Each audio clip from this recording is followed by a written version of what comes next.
Hello everyone, I am Gareth here from WhatCulture Wrestling, bringing you a surprise edition of Solo Monday news on my own today on this channel because, well, nobody's here. Everyone's having a lovely day off on a Monday in the middle of August, on a really hot day in the middle of August, and fair play to them. So I'm going to bring you all the good wrestling news goodness that is out there in the sphere right now. And the first thing we're going to talk about is, well, it's Ronda Rousey, because of course it's Ronda Rousey. I don't feel like she spends too much time away from any headlines nowadays, but this one is quite intriguing because obviously last week on Friday Night SmackDown, she came out of nowhere, unannounced, and dumped a big sack of money on the contract signing table, and she was like, oh, I can afford this much money, so I'm going to put it down, I'm going to pay double my fine, and I just want to kick some more ass and be a badass Ronda Rousey. Yeah, and that's what she did, and she walked off. She threatened to beat loads of people up, and this is the new unfiltered badass, return to the badass character of Ronda Rousey that a lot of people have been clamoring for some time.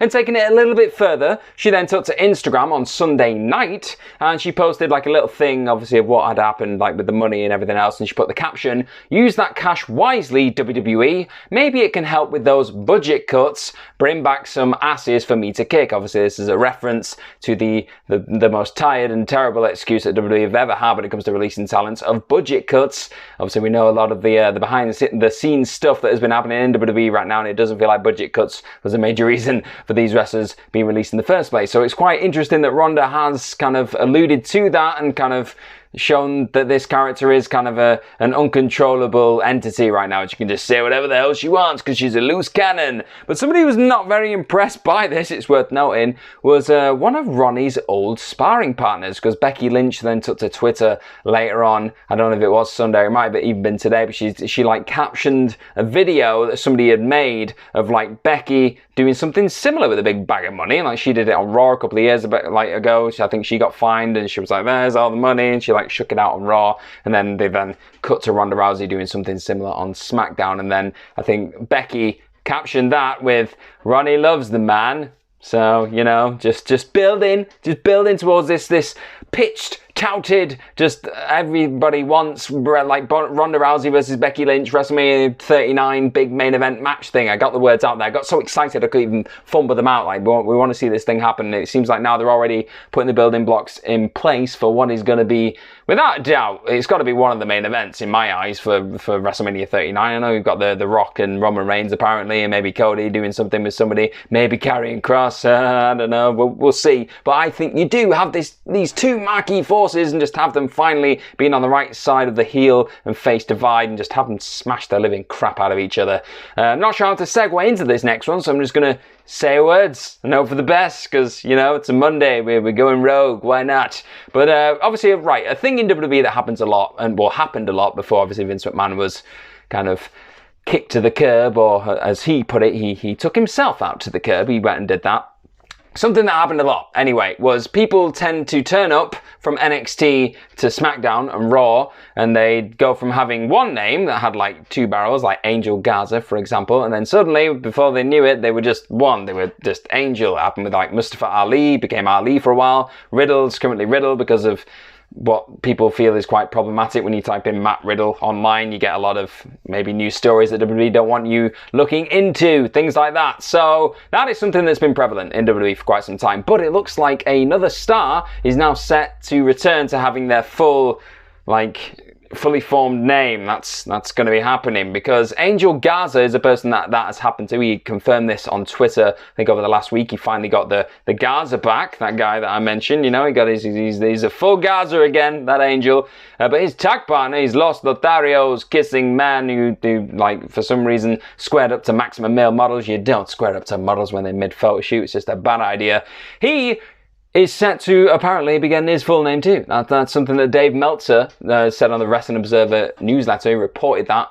He said his belief is that he's apparently going to get it back very, very soon. He said some of the weird name quirks may be changing. He said this in the Observer. He said the belief is Humberto will get Carrillo back as well. So, Woohoo! First Humberto Carrillo, Angel Garza as well. Maybe we're going to get Matt Riddle again. Maybe we get Tommaso Ciampa just being Tommaso Ciampa. Like, all these things, we need them back because we've had some really silly, like, just halving of names for whatever reason. I don't think we're going to see the return of the likes of Pete Dunne and Walter, people like that, because I think the philosophy behind that is for stars not to be able to use names that, like, they've made famous in WWE elsewhere. So Pete Dunne and Walter, names like that aren't attached to WWE. Like, they don't own the trademarks and they don't want them using that. So we're still going to have to watch Butch throwing himself at people and cheer because we're like, it's Pete Dunne, but now he's wearing a flat cap and he's just a weird little scrappy-doo. But another big piece of WWE news that's been taking over the landscape over the last couple of months, it's been very much front and center, I think, in terms of just WWE stories outside of the aforementioned Vince McMahon stuff that's been dominating headlines. It's been the Sasha Banks Naomi saga. There was a time when it looked like both women were on their way out, understandably so, because they were brassed off, they were fed up with the way they were being treated in WWE. But as of recent times, since Triple H has taken over creative and Stephanie McMahon's taken the more hands-on role with just being at the top of WWE and just steering the ship, and Nick Khan, people like that, it's looking like Sasha Banks and Naomi are going to be on their way back sooner rather than later. That was initially reported, obviously, on various outlets that an agreement had been reached. Meltzer confirmed that as well. He said, it's my belief they're going to be coming back very soon. But then he also appeared on the Sunday night's main event podcast, which was obviously last night. Oh, my time is just blurring together.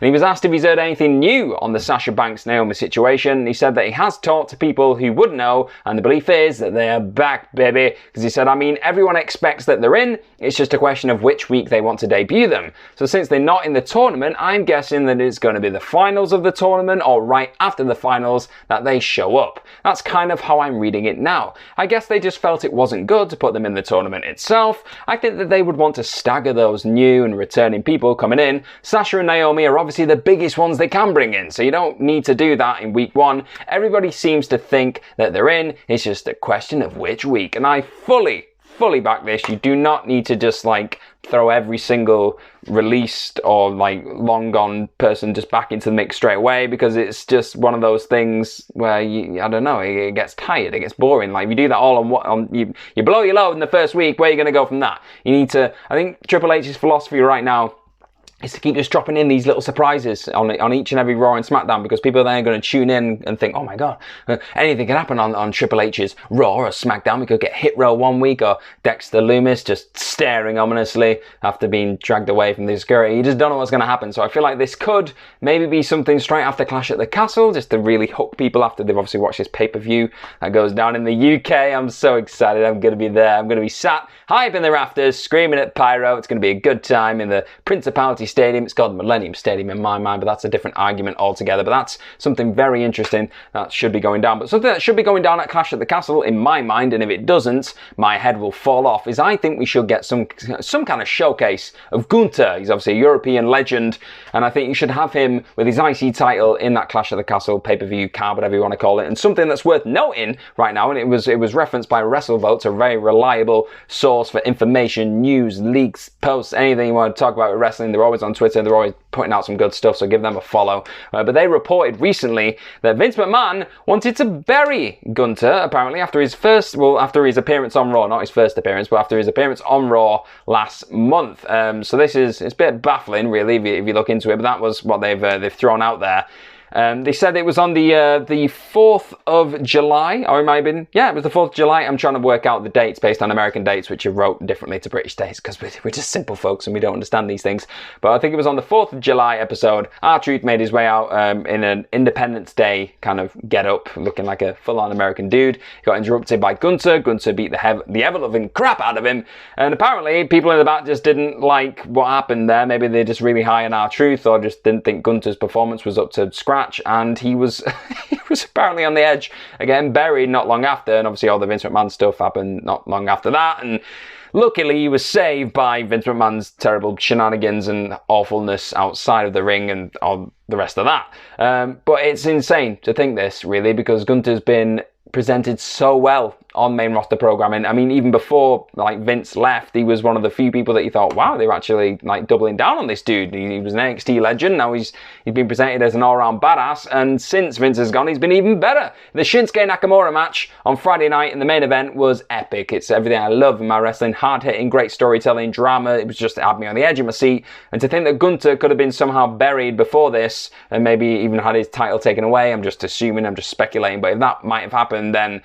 I don't know what anyone in their right mind would be thinking by doing that, because that's insane. Gunther is a legend, and he's just the kind of badass that you can really double down on going forward. So it just didn't make any sense to me, but that was apparently in line to happen, which is crazy. And the one last story we're going to talk about, we've been very much WWE centric throughout this video, so I'm going to just sign things off with a nice little AEW update, because obviously the big pay-per-view, which is on the horizon for AEW, which is All Out, that's going to be on September 4th, the day after Clash at the Castle, which is mind-boggling, isn't it? We're getting so much wrestling, but it's all good stuff. It's all good content, but then we're not going to have any wrestling for a while, I don't think, after that, like pay-per-view caliber wrestling, so we'll enjoy it while we can. But a big update on the ticket sales for AEW All Out is that WrestleTix, obviously they are very reliable, again, on Twitter. Go and check them out, because they always have, if you like this kind of thing, the seat-selling stats, then their current reading right now is that the show has sold 7,828 tickets, and I'll try that again. So the WrestleTix have noted the show has sold 7,628 tickets,